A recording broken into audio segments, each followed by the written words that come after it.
Welcome back to my channel, everybody. I'm really glad you're here, and we have a very specially themed video today with three experts in the field about buying Japanese records in Japan, something I am absolutely excited to do one of these days. That's my dream, to go to Japan and go to the jazz Kissas and all this.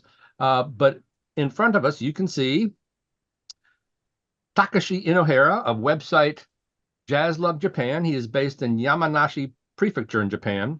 He runs the only independent commercial Japanese jazz site publishing YouTube videos in English at his channel, Jazz Love Japan. Takashi combines educational content on historical jazz records made in Japan to create demand. Then he sells his records on his YouTube channel using his own 24-hour auction system. Michael Schoolnik of Reissue Records is an American in Japan who discusses his experiences buying records in Japan, used audio equipment, and his listing room at his YouTube channel, Resurgence Records. He's profiled Audiophile's listing rooms and various record store chains and independent stores. His most recent videos cover Japanese record grading systems, the recent Tokyo Audio Fair, and a remote record shopping dig in Osaka. Michael lives outside of Tokyo. Brother. And of course, we all know Rich Capeless, who recently left New York. I'm not sure where he is now. He's upstate New York. And Rich is a musician, jazz lover, and mad record collector. He created the collector blog Deep Groove Mono and the incredible website rbglegacy.org, which documents the history of Rudy Van Gelder in just absolutely fantastic fashion. With the help of his wife, Akko, Rich has documented record store road trips in Japan and the U.S. recently on his YouTube channel, Deep Groove Mono. Rich has long recognized and appreciated the exceptional quality of Japanese jazz vinyl reissues, and he anticipates more record shopping excursions in Japan with his wife, Akko. Welcome, everyone. Glad you guys could make it.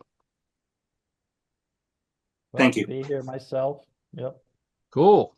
And we knocked around some ideas for various questions directed at these two individuals. So Rich, how should we start? There's a lot of amazing topics here that you guys have come up with. Yeah, sure. I'm looking at the list right here, and I think we could start with talking about some things that have long been mysteries to American jazz collectors about Japanese jazz reissues on vinyl. So the first topic here is about master tapes in Japan. Here in America, collectors and audiophiles, I'd say audiophiles especially, are interested in the sources of different reissues. And Takashi, I was just wondering if, I know you talked about the master tape source for the 1990s Toshiba Blue Notes on your channel recently. Is that correct? Yeah. Yeah. Now, is there any other master tape information that you have about Japanese jazz reissues that you think U.S. collectors might be interested in? Blue Note, Prestige, Riverside, anything? In general, the master tape that Japanese companies used, the information is very, very scarce, and even me or the Japanese collectors here in Japan don't know exactly, what kind of, master tape that they used during that time. That's the truth. But as far as I, research and get information, just few information about those master tapes, I can say that especially in the 70s and the 80s and up to maybe 90s, I think, they used the master tape that I got from the US, the companies that they owned the master tapes, like Blue Note and Prestige and everything. Maybe the second or third, or sometimes, in the 70s, maybe the fourth generation copy of the master tape. Yeah. Mm-hmm. Yeah, and so you're saying beyond that era of the 70s and the 80s, we can't be sure that they weren't maybe transferring the original tape to digital, possibly, or is that the idea? Yeah, I don't have the specific information about that, but as you guys know that the Disc Union Blue Note Premium Reissue series. Mm-hmm. Yeah, I thought they used the original master tape, the analog.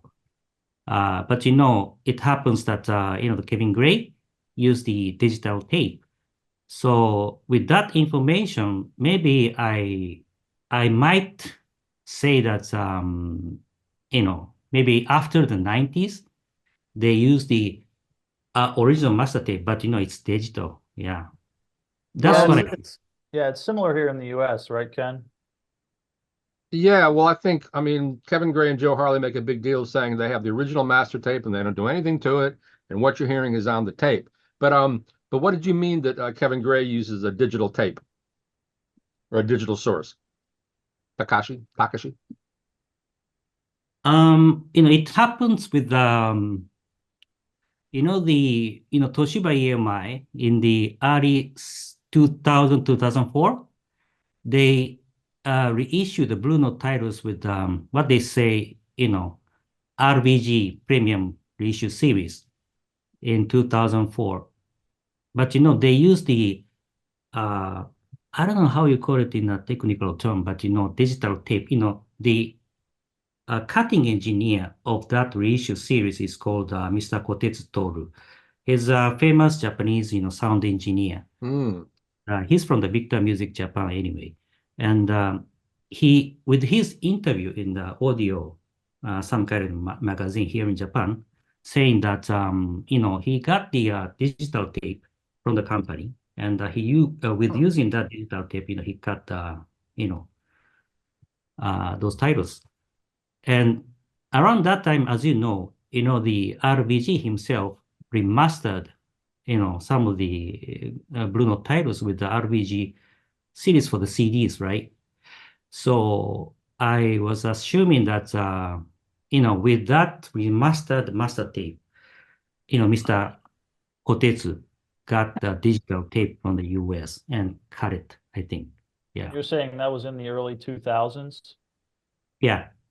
for those Actually, you know, reissues? They called yeah, it the those issues were last reissue series. Is that what they called that? RBG, you know, Blue Note premium reissues. The Yeah. vinyl? The vinyl? Vinyl, yeah. Oh, okay. In the 2000s. Okay. Yeah. Gotcha. I always wondered because like now, there's people are fetishizing all the different reissues from Kraft and Tone Poet and all these things. Um, but Kevin Gray is sort of a rock star. But I wonder, I have three Japanese Blue Note box sets that I should have pulled out. I'll pull them out in a second. And who are these guys who remastered those? Are they famous among collectors in Japan to the degree that Kevin Gray is here? Who are these guys? Um, you know, it's a common here in Japan, especially during the, you know, the back in those days, in the 70s, 80s, even the 90s. They don't usually mention the Wow, sound engineers. No. really? So I don't know exactly. There is no information about that, you know. When it So comes to maybe the, you know, the 2000 something, as I said, with, you know, Toru Kotetsu, yeah, the name, you know, came up. But, you know, before that, I don't think, you know, they mentioned about the sound engineers, you know, who cut the, those, you know, series. maybe it was Yeah. the same way here, but you can always find the credits or look them up on Discogs. But I've looked up these box sets, which I'll show you on Discogs, and there's no info. So these guys are like just sort of doing the Lord's Like work, and nobody knows who they are. It's kind of kind of sad, like wearing the white lab coats at EMI in the 50s, just right? nondescript like engineers that Yeah. are just more scientific than artistic or something. Wow, that is crazy. Well, I'm curious. Excuse me while I'm crunching. Oh, Rich had pressing plants, U.S. versus Japan history. What's that about? That's interesting. Um, I was just well, I think it would be a good segue from talking about master tapes into other stuff. And maybe there isn't much that Takashi can share with us about pressing plants, but I did want to just emphasize that it's apparently Takashi, you can correct me if I'm wrong, but I think America and Japan are very different in that sense, where today and for a long time, American collectors are just completely obsessed with all of these details about how the records, how the reissues are made. They want to know the mastering engineer. They want to know the the source of the tape. They want to know what lathe the mastering engineer has. They want to know what pressing plant. They want to know where the jackets are made, what material they're made out of. I mean, are Japanese collectors anything like that? No, I don't think so. But the one thing, I just comment on that is that, Japanese collectors, especially in jazz, I'm just talking about the jazz, are very, very concerned about the originals, but not the reissues.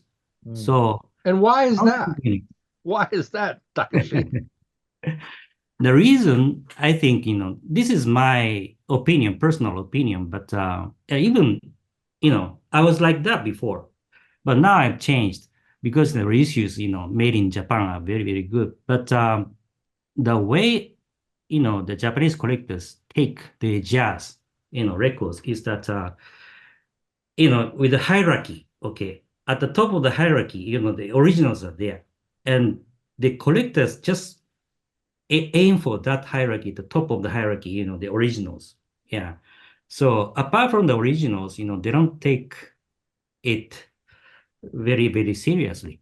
That's what I think. And Rich the did, RB Rich did a RB thing like that with the Empire State Building. Didn't you do that, Rich? No, Andy, London Jazz Collector did that. Oh, And sorry. I've long had issue with that because when I started checking out his website years ago, he had that Empire State Building with the hierarchy, but he had Lexington above West 63rd, and then he had West 63rd above New York, and it's just like, Well, that's when why? they were I mean, released. That's chronological, isn't it? yeah, but I don't understand why Lexington's. In fact, I think Lexingtons are often inferior sonically to West 63rd in New York. But aren't because- Lexington's Hackensack, generally speaking?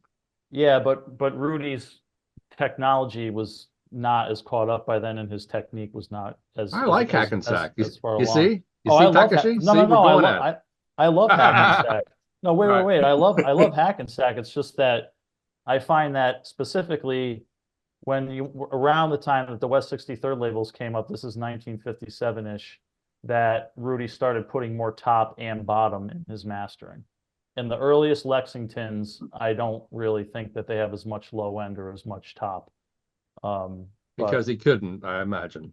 Yeah, right, exactly. Right, And he right. hadn't developed the skill to do it, to cut that way yet.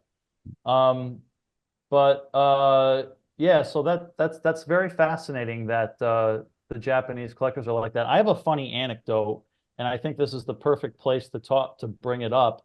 It's related to Fred Cohen at the Jazz Record Center, where Ken, you're still hanging out there every once in a while, right? I'll be there tomorrow, every Saturday, Okay. with the Yeah, every maddening crowd. Saturday.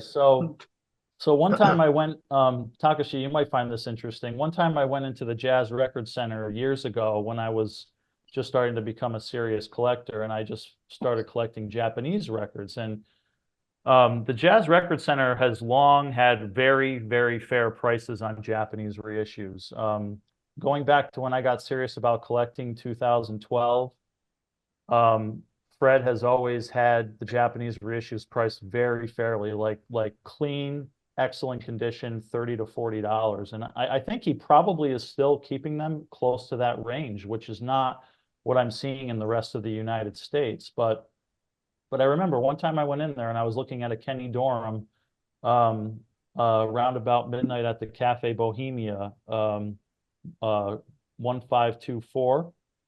And it was a Japanese reissue. And I asked him to see the disc because the back cover said Toshiba. Mhm. And I wanted to figure out which Toshiba it was. Ken, you got up when I was sharing an anecdote about Fred that I thought you would Oh, find I'm sorry. I interesting. wanted to grab these these cases. I just thought it was a good time to do it. But go ahead. I'm sorry. Let's hear it. But Fred, anyways, Fred is generally very reasonable, and he's very reasonable when he buys records from people, collections, and it's gotten to the point where he's now buying collections from people who have died, so he's buying back all his own records. It's gotten really, really weird. oh yeah, sure.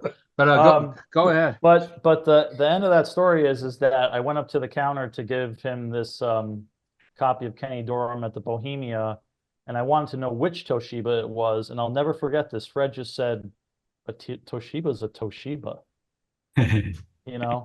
And I was just like, no, not where I'm from, not from the nerdy planet I'm from, you know? Because Takashi, I mean, you know as well as I do that there's several different versions of those Toshiba Blue Notes, right? Yeah. Yeah. Can we Yeah. trust So the anyways, that sounds like Fred. Can we trust the information on that Microgroove JP site, or jp.microgroove, where it lists the years that Toshiba had the rights, and King had the rights, and Oh, Toshiba? okay. Is that valid? Yeah, it's that valid. Yeah. I know that's that is a true. wonderful website. What a wonderful Yeah, yeah, yeah. website. I think it's very, very well organized, and yeah. Yeah. Yeah. So anyways, I just thought of that anecdote. I thought that was funny, but That's great. yeah. Let's bring Michael into this, and we'll go back. We have more questions for Takashi and Rich, which I thought this was interesting. How to buy, because I'm going one of these days. How to buy records on store shelves in Japan. Tips and tricks. Sure.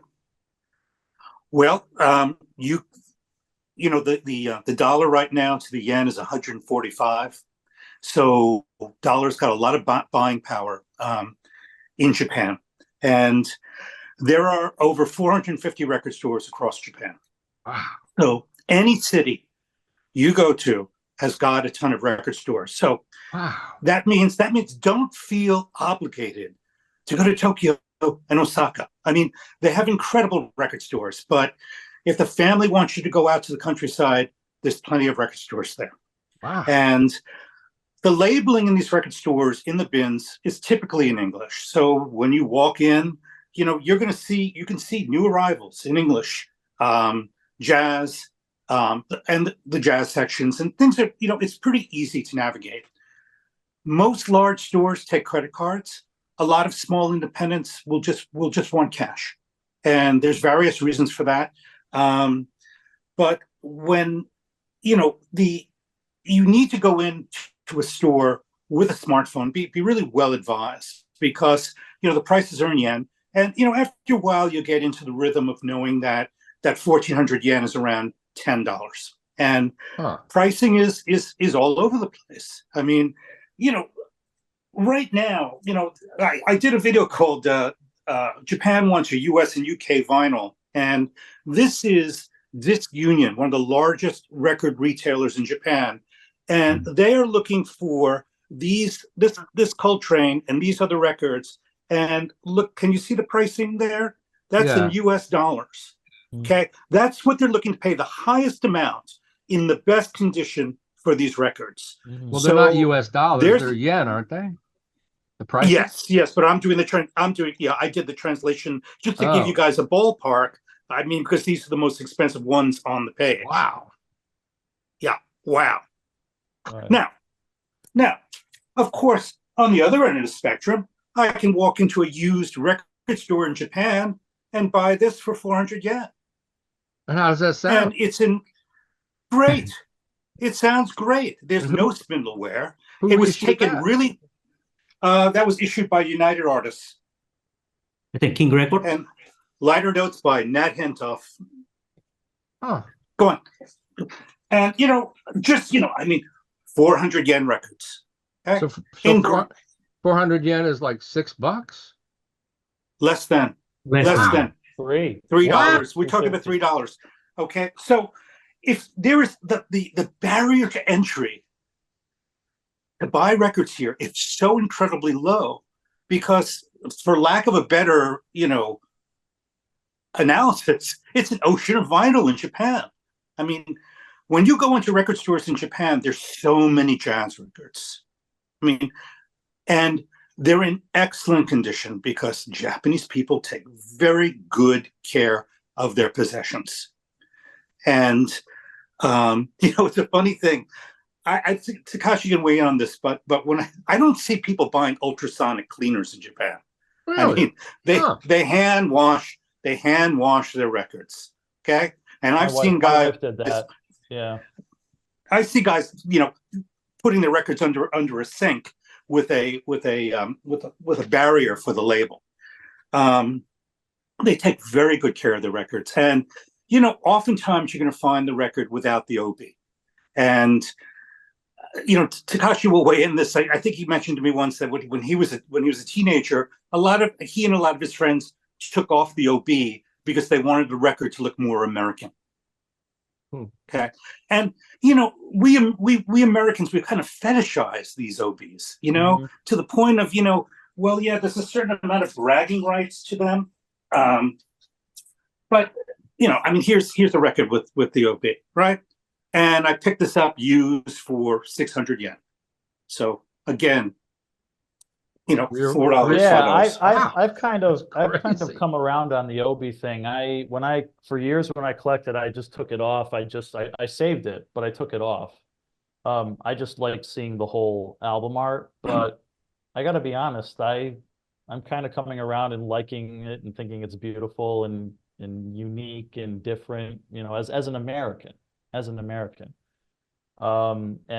Takashi, I'm sure you know from the sales on your website, the auction sales, that people pay more when it has the Obie. I mean, a lot more, right?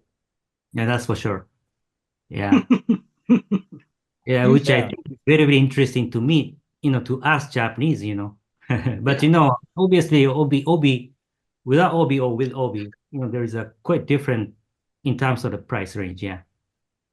Will Japanese pay more with the Obie? I would think they would still, because it's more like it's closer to brand new condition.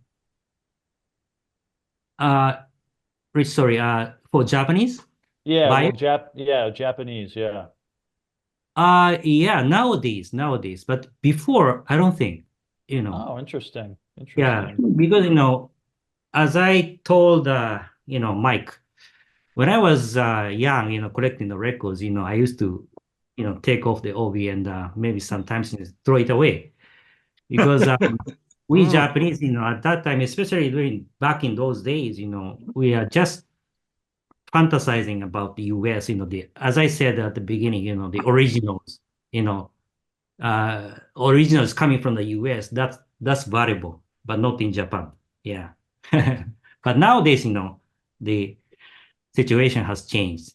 Yeah, the opposite way. It's funny, another Jazz Record Center anecdote. I worked there full time for a year in 1990, and there were two Japanese guys who would come in and buy big stacks of Blue Notes. And that's when nobody cared about records. And I asked Fred once, I may have told Rich this before, I said, how much was an average US first pressing of a Blue Note record? He said any record was $40 back then. Yeah.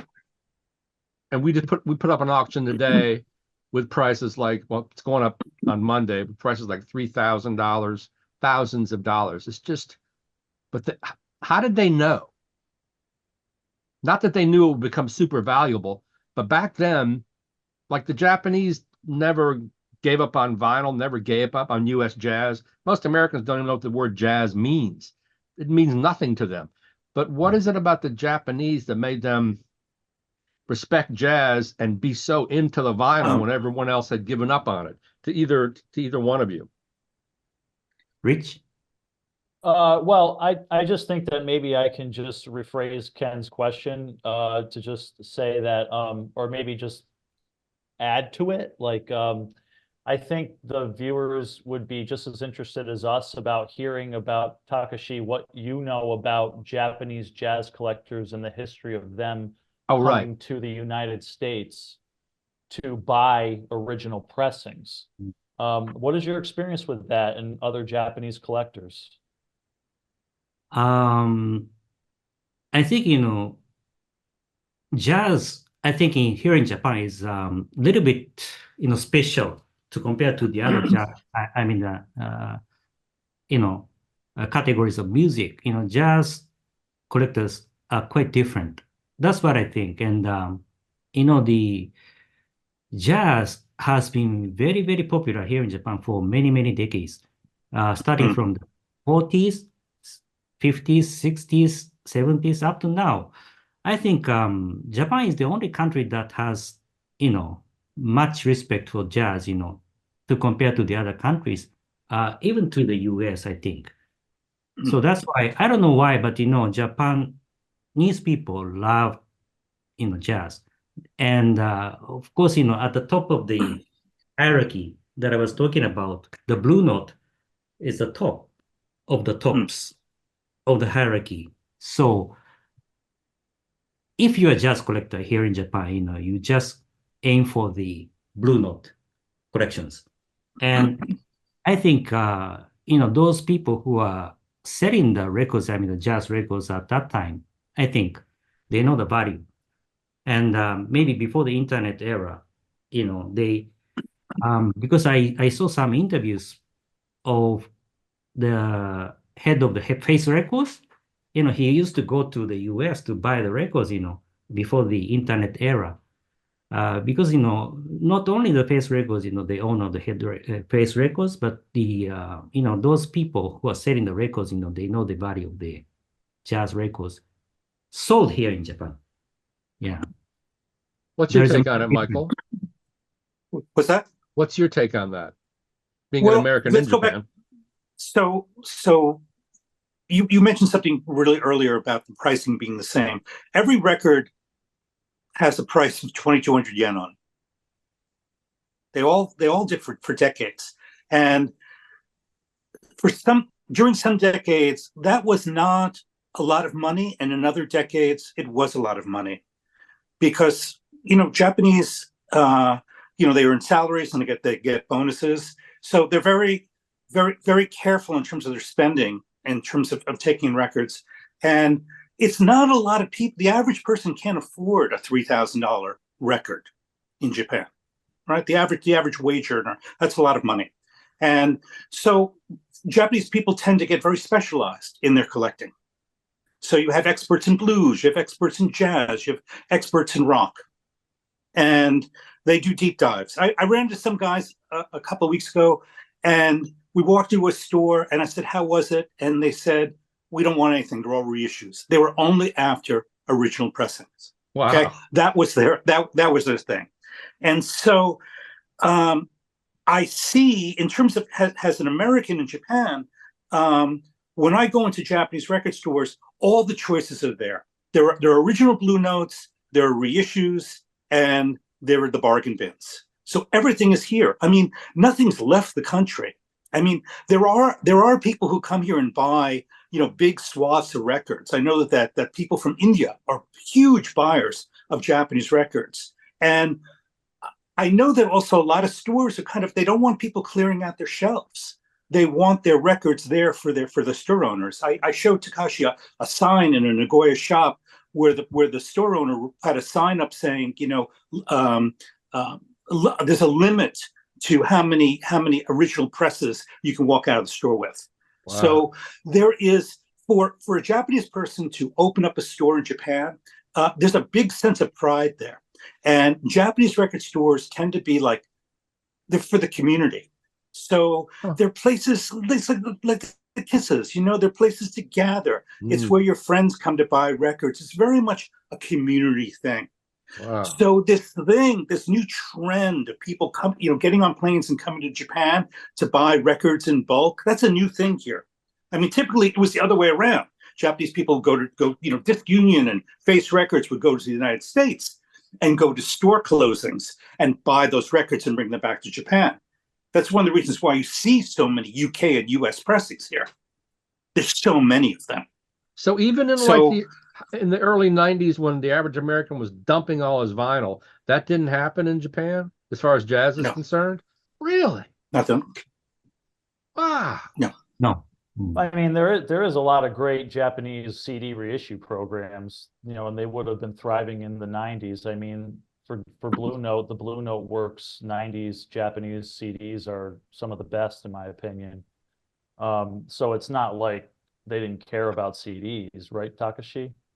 Yeah, that's right. Yeah. And but the people way into vinyl didn't suddenly, in America, that was very common. I dumped all my vinyl so I can get all the CDs. That's what happened here. You'd see stacks of vinyl out on the street back then. I worked at the Tower Records in New York as a jazz buyer that pushed CDs, and the owner couldn't wait to get rid of the vinyl, and it was like a wave. It was section by section, jazz, rock, blues. That just one day it was CDs, the next day, one day was vinyl, the next day was all CDs. It was really crazy, and they were all really expensive back then too. And at the end of the CD era, they were all really expensive then too. They shot themselves in the ass. But anyway, well, I want to show you these couple boxes that came into the Jazz Record Center and see if you have any thoughts on these. This is from 1968. Oh, that's Toshiba, yeah. Yeah, and it's got this beautiful, Yeah. this beautiful. Compilation album, yeah, for the Blue Note, yeah. What's that? Compilation album?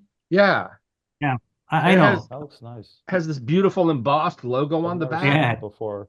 Wow. It's so nice. And then this one is really interesting. You've probably seen this before, Rich. It's like unreleased tracks. And I the have first, seen that one. the first one just That's, sounds like, that's This in one- the 80s, yeah. right. This one sounds great. It has liner notes by this was a Michael Kuskuna Yeah, project, Kastuma, yeah. but it also had liner notes by Shochi Wee, Y. Yeah, he was one of the legendary, jazz critics here in Japan. Although he passed away many years ago, but he was great. He was great. Huh. And Yeah. a great collector too. Wow. Yeah, I really prize these. I forgot who Fred bought those from, but I grabbed them up right away. And we also have a bunch of these Toshiba's The World of Jazz Guitar, The World of Mhm. Jazz Piano. You've heard of those? They're all Toshiba. Yeah. Yeah. Oh, wow. Cool. Well, Can yeah, go ahead. I jump in a little bit, Sure, Ken? course. I just wanted to follow up on several things that were said in the last few minutes. I just wanted to also just shout out Europe, because, it was mentioned that Japan has a deep adoration for jazz culture and music. And I think that a lot of American jazz musicians would probably also say that Europe has treated them with great respect over the decades. That's how they're able to still have careers, really. Yeah. Yeah. And I think European collectors are quite fanatical about jazz, and they really highly value, once the originals get over there, they take very good care of them, in a similar fashion in Japan. As far as prices of jazz originals in Japan, I found that the more premium stuff like shot through the roof compared to the prices in the US. I saw like something like Wayne Shorter Night Dreamer, like an original stereo pressing. I saw that at HMV Shinjuku for like $900. That's a little high compared to the US. I saw Herbie Hancock original mono Inventions and Dimensions for like over 1,000. Little high. It's getting up there now in the US, but I know 5-6 years ago in the US you get an original mono of something like that for like 400 or 500. And then Disc Union Rare Jazz in Shibuya, those walls, those prices were completely insane. They had Horace Parlin Us 3 original mono for like 4,500. Wow, that is insane. Yeah, I know. There was a lot of examples of that. The wall was incredible and beautiful, but I next time I go back, I don't even think I'm gonna go to Disc Union Shibuya. It's just expensive. It's just really expensive. They have a lot of great stuff, but it's expensive. How do the Disc Union reissues compare to other reissues or originals? For the Disc Union premium reissues, they're, I love them. They're great, especially the as a collector, holding that something like perfect replica of the original, starting with vinyl, and also the label design, deep groove, and the flat disc, and the how they made the sleeves to look like the originals, and they did it beautifully. And the person behind that is called Mr. Haniwa, from the Disc Union at that time, and he now has his own company and a label. I think he did a great job. But as the sound quality, of course, you cannot compare it to the originals. Yeah, that's for sure. And for the sound quality, this is my personal opinion. As a reissue here in Japan, I think for the Blue Note, King Record Premium reissue in the mid 80s, I think is the best. Yeah, that's what I think. Yeah, yeah, that's my personal opinion. Sorry, Mm. Takashi, you said the King of the late 70s, early 80s, or did you say, I'm sorry, I missed it, Oh, no. Toshiba? Before King Record, they gave up the license to Toshiba. If you look at the Blue Note reissues here in Japan, it's like in between Toshiba EMI and the King Record, back and forth. Starting with Toshiba EMI and then to the King Record and back to the Toshiba EMI. So And your favorite are the early Toshibas before the King? no, what I'm saying is that King Record, Blue Note Premium reissues, yeah, in the mid 80s, 84. Oh, in the mid Yeah. 80s. Mm. Oh, interesting. That sort of corresponds with the way Fred Cohen sees things as well. I think the Kings are priced a little higher. And Takashi or Michael, what's your take on Japanese reissues of Riverside or Prestige? How do those fare compared to Blue Note reissues in quality or in general? Talking about the Prestige in the Riverside, the Victor Music Japan has been the company that reissued for many, many years. And I think, in the 70s, they have a series called SMJ serial series for the Riverside and the Prestige. And the pressing quality, sound quality, both are great. But, when it comes to the 80s, they started, reissuing the titles of Prestige in the Riverside with VIJ serial. And the sound qualities changed. I think, it has improved. Because the master tape that they used, I think it was different. And as you know, with the OJC series by the Fantasy US, they remastered all the, titles with, I think, Phil Delancey at that time. And Or George Horn, yeah, before him. yeah, Yeah. so the Victor Music, if you look at the Obie or VIJ series for the Riverside and Prestige reissues in the 80s, they just put the explanation like they use the newly remastered master tape, and the sound quality is quite great. So I assume that they use the master tape that Phil Delancey or Rich said, remastered during that time. Takashi, before VIJ, was SMJ a prefix that they were using for the catalog numbers? SMJ? Yeah, SMJ. Yeah. So that was in the 70s? Yeah, in the 70s, yeah. Okay, yeah. But even in the 70s, they use the serial VIJ with the red Obie. But that is I don't know why they differentiated, the serial VIJ and SMJ during that time in the 70s. I don't know. But they use some of the titles of the Prestige only with the red Obie with the VIJ. But it's not the same as the VIJ in the 80s. It's quite different. Yeah. Oh, okay. Yeah, I actually personally just started getting a little bit more into the details of Prestige and New Jazz Japanese reissues when my wife moved over here. She likes a lot of Prestige and New Jazz and Riverside and Contemporary, and she had a lot of those reissues from the 70s and 80s. And I started going through Discogs and cataloging them, and I learned a lot, but I still have a lot to learn. The Blue Note stuff, I feel like I had that in the back of my head all the time, like year by year. But the Prestige and New Jazz stuff is a little bit more cryptic to me. I know the Obie, the Golden 50. I think maybe that was one of the ones I found that I really liked. Are you familiar? VIJ, I think. Yeah. That's in the 90s, yeah. Early 90s. Oh, Golden 50s from the 90s, huh? Yeah. Oh, okay. And then there's wave classics too, which the Jazz Bums have talked about a lot on their channel. Recently, you talked about wave jazz classics. That's from the early 90s. That's a terrific series. That's a very limited series too. That's like only about 75 titles. I looked it up on Discogs. It's a mix of like Prestige and New Jazz. reissues and stuff that was originally recorded and released in Japan, right?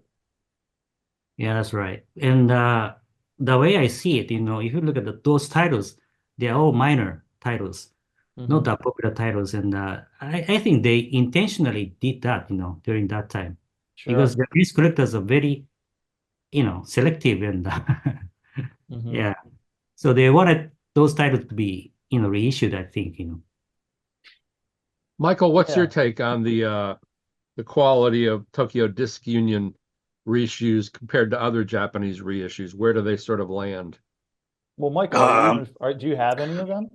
No, that's not really my wheelhouse. I'm not what since we're limited on time. If you don't mind, I'd like to talk about the grading systems I'm running into and how to navigate as a buyer. Okay, so in the used market here, when you walk into a store, the grading systems are all over the place. I mean, it's not, some stores adapt to the gold mine system, other stores have their own systems. And if you take a step back and you go, oh, what are they telling me here? You need to start with sealed and you work your way down to poor. You have to adjust your thinking in a store. And one thing that can help you is a smartphone running Google Translate, because the camera function on a phone, when you're holding it over Japanese text, translates to English. Amazing. And a lot of stores do written grading systems. They, on a used record, they write it out. This has a little bit of crackly sound on tracks 1 through 4, and side B plays great. They write it out in longhand. And so if you really want to get good bargains, Google Translate is your friend as you're navigating, and it goes for liner notes and signage within a store, because the grading system is just, they have multiple grading systems here, right? And a sealed record is a no-brainer. You know what a sealed record is? You're sitting there, you're going, what's the price in the US, or what's the price that another store is offering? But there's a lot of price controls here. Disc Union, when you go to a Disc Union and it's a new issue, the price at Tower Records and HMV is going to be pretty much the same. The used market is like the wild, wild west here. So you will come across titles here that you could see in every store. And if you are smart about it, you can get really good bargains if you just take a deep breath and look at what's being offered, because there's a lot of commodity jazz here. Yeah, Michael, let me jump in real quick. Just real quick, just jump in. And the one thing that in a lot of ways I preferred my shopping experience at the Japanese record stores compared to American record stores pretty much across the board. And one reason was, like, I have a lot of the jazz classics on vinyl. I've had them for a long time, but one thing that I really loved about Japan was that pretty much every store had a few copies of, like, Herbie Hancock Maiden Voyage, yes, Sonny Clark Cool Struttin', Sonny Clark Trio. US copies? No, well, different ones, Japanese, US. Okay. For those copies, for those titles specifically, like Sonny Clark Trio, there was a lot of those early 70s US reissues that say Stereo Division of United Artists. There was a lot of those, but I think those were maybe those were made to be sold in Japan as much as they were made to be sold in the US.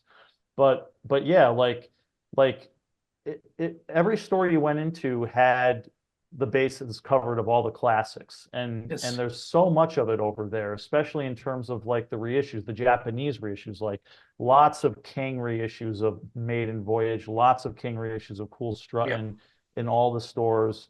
So yeah, that was a really nice thing. The problem with the US stores, in my opinion, is that it's just like, I've spent a lot of time in them all over the Northeast recently, and they're just dry. They're bone dry. They don't Why have do you think any that copies is? of Cool Struttin'. Why is that? Well, I've talked to a lot. I don't want to steal the Michael's time here. I want to let him get back to what he was saying. But really quick, I've talked to a lot of people about it, and they have lots of different ideas for it. And I think it just has a lot to do with the rise in popularity of jazz vinyl in the last 4 or 5 years. I think that's a big part of it. Yeah. Sorry, Michael. I interrupted you. That's okay.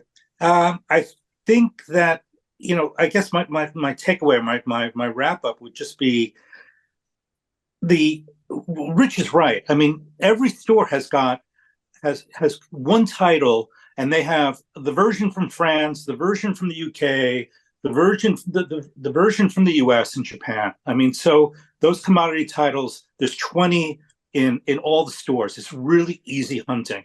And when you go into the more higher end stores, they have their oh my God wall. And I mean, it's there for shock value. It's a marketing ploy, right? That $5,000 record. Well, guess what? That $5,000 record is going to be up on that shelf for a long time. Okay. Yeah. I mean, who's going to buy it? A European buyer, a Western buyer, somebody flying in, somebody who's really a player. But we're getting into nosebleed pricing here, right? At $5,000. It's a lot of money for people. And very few are going to have the resources to buy it. Now you get lower in the food chain, and it's just a buyer's paradise, absolute buyer's paradise. Yeah, and when I was there too, sorry, Michael, but when I was there, I felt like there was so much below $50 US. And there really wasn't a lot, and Takashi, maybe you can comment on this. I didn't see a lot between $50 and $150 US. I saw a lot below $50 US, and I saw a lot above $150 US. My guess is that stuff is highly collectible to Japanese collectors, and it just doesn't stay in the stores that long. I don't know. That was my experience, though. Yeah, I think Rich is right. Yeah, most of the records, not only the jazz records, but also the other the areas of the music. I think most of them are below $50. Yeah, and I would recommend the foreigners to go to the smaller shops here in Japan. Yes. Yeah, I know, but the smaller shops are much fun for you to hunt records, because most of the owners, the small shops are the collectors, not the sellers, That's why when you hunt for something, some titles, they just give you some kind of information, a lot of information about those titles and issues, because they are the collectors. They know, they're pros, for collecting the records. And if you just ask them, okay, I want to buy this record, but can you play it for me? Just I want to check the sound. They don't hesitate. Yeah, I used to do that. So that's my recommendation. I'm curious, if you go to Tokyo, is there are there guides to Japanese record stores or to the jazz Kissas? Is it that much of a thing? Yes. Yeah. You can go right now. You can go to a site called Rekoya, and I can send it to you after the call. RECOYA, and it's an online database of stores, and you can search in English. So you can go to Shinjuku and look up all the stores, right? And you'll have links to the websites. Wow. And if you have Google with you get savvy with translation on Google, you can do the translation on your own. Right. And so there are guides to the record stores. They're just full of magazines showing the jazz Kissas. If they're in Japanese, again, Google Translate on your phone. And if you do some searches, there are some people who have documented jazz Kissas in English, and there are guides there. So it's very accessible here. If you can't travel here to buy records, there are ways to buy records online. Record City is a retailer that's very English friendly. They have a lot of jazz titles. They'll ship to the US. There's a service called Buyee, where they will, if you register with them, you can bid on auctions on like Yahoo Auction or Mercari and buy records. You're going to pay a premium on shipping and for the service, but Japan is accessible to you that way online. Is the jazz Kissa culture dying? Because now in the US, we're getting all these jazz Kissa books. I've got 3 of them. It's a new thing to us, but is that culture dying in Japan? It's reinventing itself. Go on. Yeah, it's a sad story, but many jazz kids here in Japan, already closed. Yeah. Ah, But why is the that? It seems like it would be tailor-made for the people buying all these records. even if so, what happened, especially the CD era, most of the jazz kissas, I think, closed because of the trend, just changing from the analog to the CD. And yeah, jazz kissas also are not selling, I mean, uh, making the sales. So, and most of the jazz kissa, as you know, are very, very small, privately owned, just a small cafe, basically. And so that's why. And also most of the jazz kissa here in Japan are located in the countryside, Is that Uh, right? Really? Really? Huh. Yeah. So how many are there in Tokyo? I don't know. Ballpark. I don't know. But, there were many during the 70s, especially. Yeah. Takashi, for Christmas many years ago, someone bought me, it was a publication of a doctoral thesis that a musicologist did. And it was about the history of, I think it was called something like Defining Hip. And it was talking about the early history of jazz. I think it was basically jazz kissas in Japan in the 1940s and 1950s. And at that time, I just thought it was a fascinating concept. The book, the thesis that I read, it said that it was often customary for there to be no talking in Right. these Yeah. places. Is that That's right? right. Yeah, that's right. Yeah, but today, is it still like that in the kissas? I think, it depends on the jazz kissa. There are some jazz kissa right now, they are much more, changed to the way that, not jazz collectors can also step in. But, during the 70s, especially, I think, jazz kissa is a kind of, special, place for only jazz lovers. And when you Right. go there, there is a kind of, tense atmosphere over there. And you just quietly sit in vacant seat and just listen and just take a cup of coffee and stay there for hours. It would never Just happen here. They've yes, tried to replicate Right. jazz kisses in New York, and the complaint is, well, just nobody will shut up. And they Yeah, have these Ken, incredibly expensive systems. There's one 3 blocks away. The place is called Aida or something like that. And this system is insane. Giant horn speakers sort of built into the wall. But Americans just won't shut up. But here's one yeah, of the no, I recent don't think books that they came out will. that I got. And okay, I know that it's book, a yeah. nice book. It's not as good as these. I have two other ones that are much more focused on the records and the hi-fi. But this one's a nice kind of overview and beautiful photographs. And at Yeah. first, you couldn't get this book I think he's a anywhere. British, right? Pardon? I think he's a British. I mean, the photographer. I think he's a British. Yeah, Oh, I I saw think, his. yeah, one's Yeah. American and one may be Yeah. British. But Michael, how did you say you think they're reinventing themselves?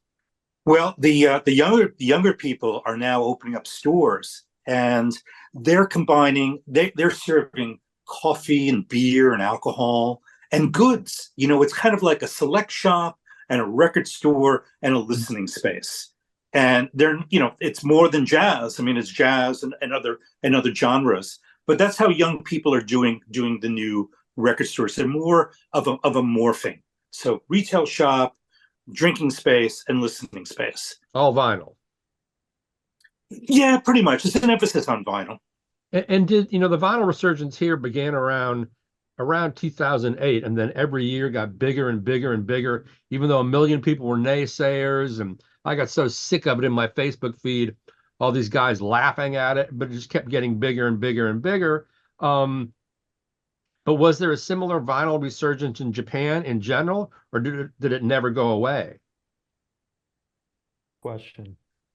Um, I think, as I said, in the 80s, especially when the CD, came out, I think for the first 5 to 7 years up to the early 90s, I think, the vinyl record sales went down drastically. That's why all the major, music companies here in Japan, they just gave up the pressing plants and, the analog production plants. But what happens here in Japan is that when it comes to the 90s, they want the vinyls to be back. So that's why I think there was a high demand, especially in the jazz area, that they want to listen to the vinyl records. So that's in the in 90s. the 90s, I think, In the 90s. went up, yeah. Wow. Went up. Well, yeah, because I was Drastically. gonna say, I mean, I'm talking about jazz, yeah. yeah, like Toshiba had a massive Yeah, Blue Note reissue program in the early 90s. yeah, And, that's and, right. and nothing like that even close to happened in the United States in the early 90s with vinyl. Nothing. Nothing. Yeah.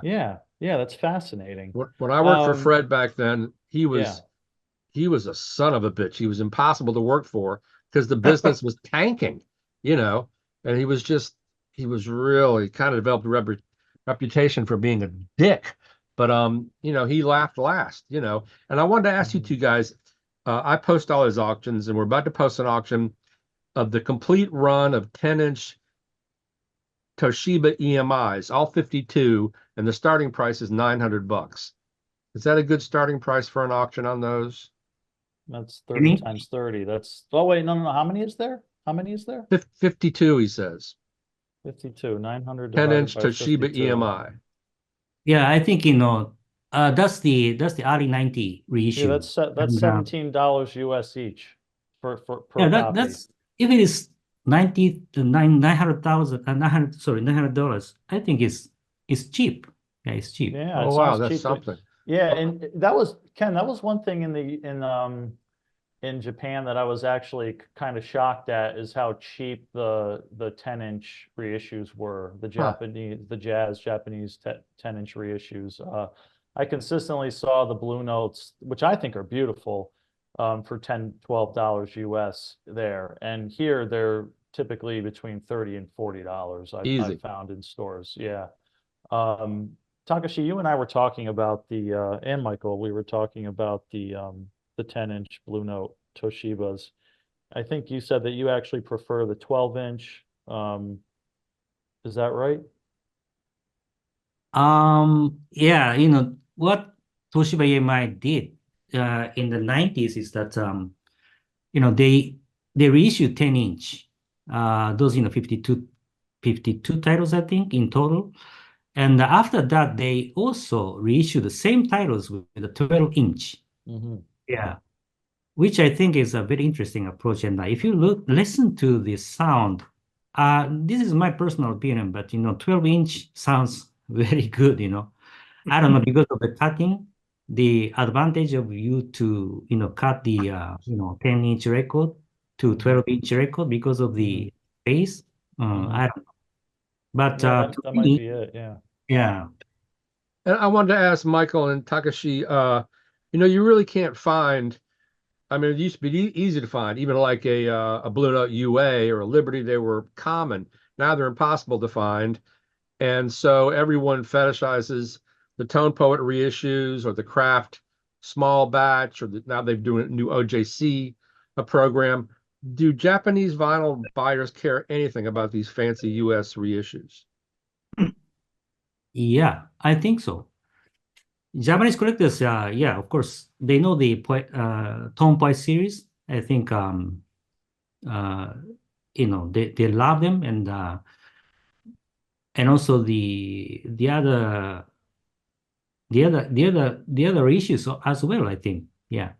And Takashi, are they available there? Can you buy them easily in stores? Yeah, Mm, Michael? At the yeah, big Tone ones, Poet, sure. yeah. Huh. Tone Poet, yeah. I think they are. I saw Yeah, Classic Series in Disc Union. I saw Classic Series Blue Notes. Takashi, I was wondering, maybe rephrasing something I was getting at earlier, sort of related to this. Do Japanese collectors care as much about the original master tape being the source, like as much as American collectors? Do they? Well, maybe you don't know how much American collectors care about it, but it's extremely important to American collectors. Is it important to Japanese collectors? I don't think so. Really? Huh. I don't think so. Well, and to kind of elaborate on that topic, circling back to it now, it's on the list here. The popularity of Japanese vinyl in the United States, especially for jazz. When I got serious in the early 2010s about collecting jazz, I got a lot of my feedback about collecting from the Steve Hoffman Music Forum. And I came to the sort of conclusion that the consensus was that American collectors didn't like Japanese jazz reissues, mostly on the principle that they weren't made from the original master tape. And I think the assumption for decades has been that those Japanese jazz reissues were made from copied tapes. So I think the idea would be that here in America, the label would copy the master tape and then send that to Japan. And I think a lot of American collectors would be really interested to find out the exacting details of that for all these Japanese reissues. But I don't know how realistic it is for that to be a possibility. But yeah, I was just wondering, Takashi, what your perspective is on the popularity of Japanese reissues in Japan over the years, the history of it, maybe the last 10, 15, 20 years, because you seem like you would be an expert on it, right? Because you're selling these records all the time on your website.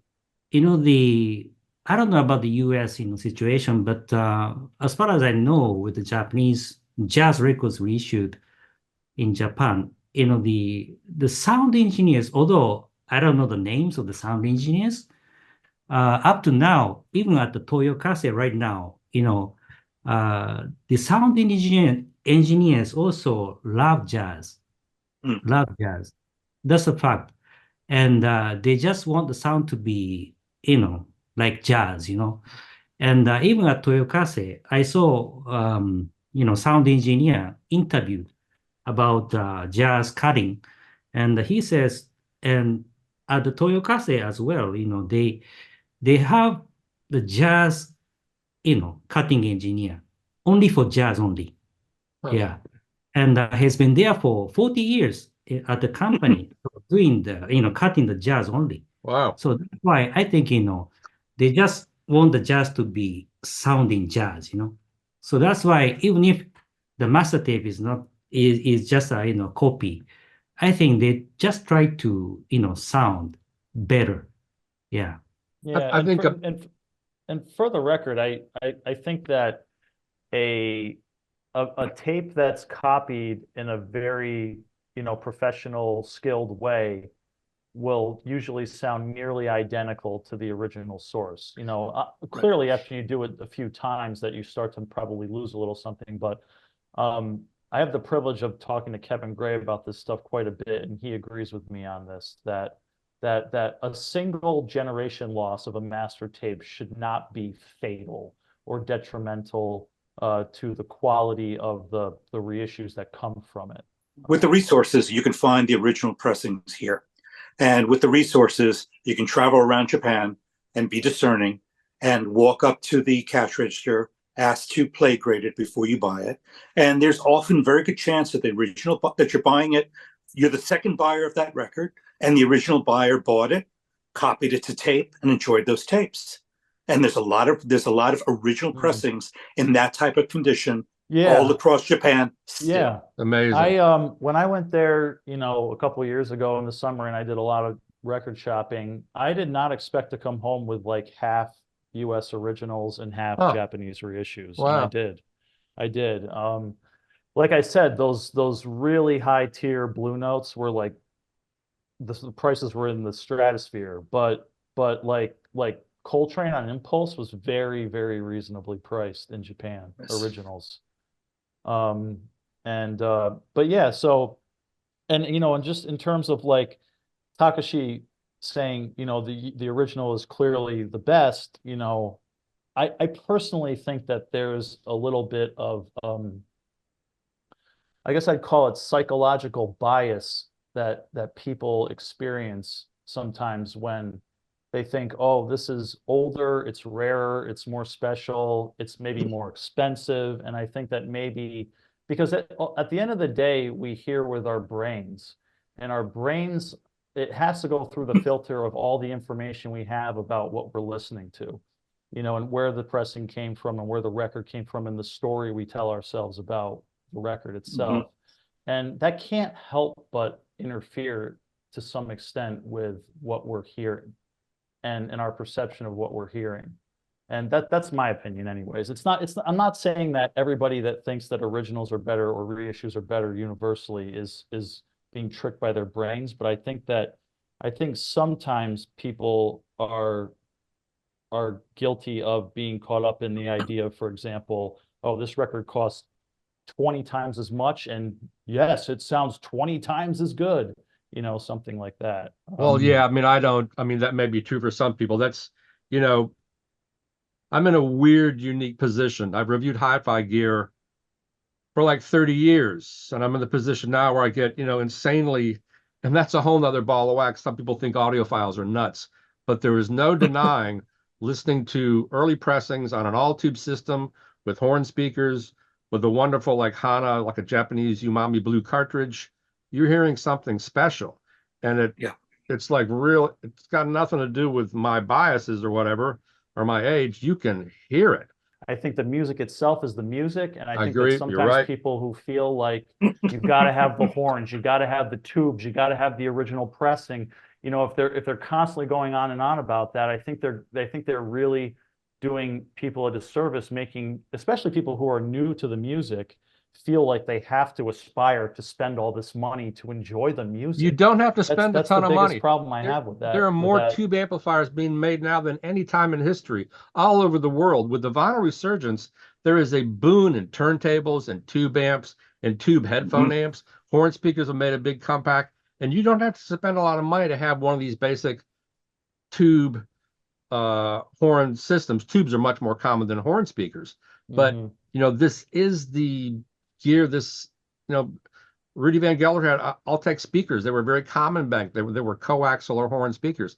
And I agree with you. The most important thing is that people enjoy this music. And we're living in a golden age of vinyl reissues and jazz. This is an incredible period. And I don't think, I don't know if people really even appreciate that.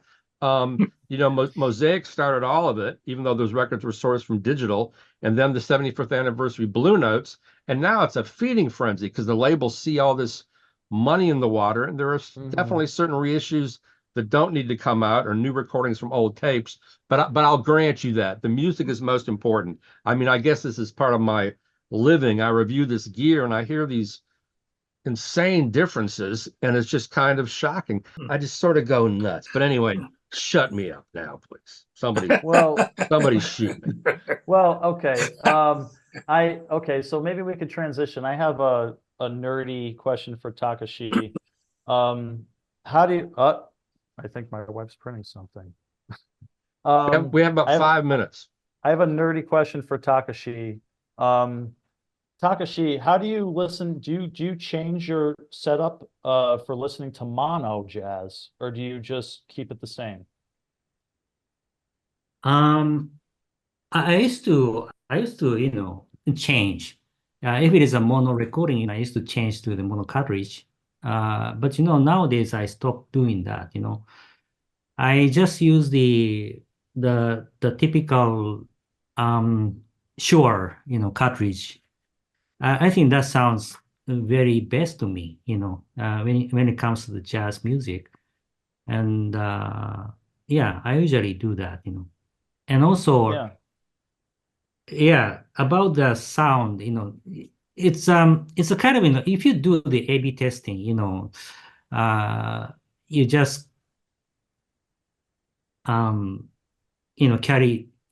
just carry away by the sound comparison. But when you just listen to the just one record, you feel very great. When I listen to King record version of the Blue Note morning, at Blakey, I just feel great. I just want to listen all day long. That's the thing. So it's better for you to enjoy the music. That's the truth. Yeah. I agree. I agree. Well, guys, we're almost out of time, but please let's do this again.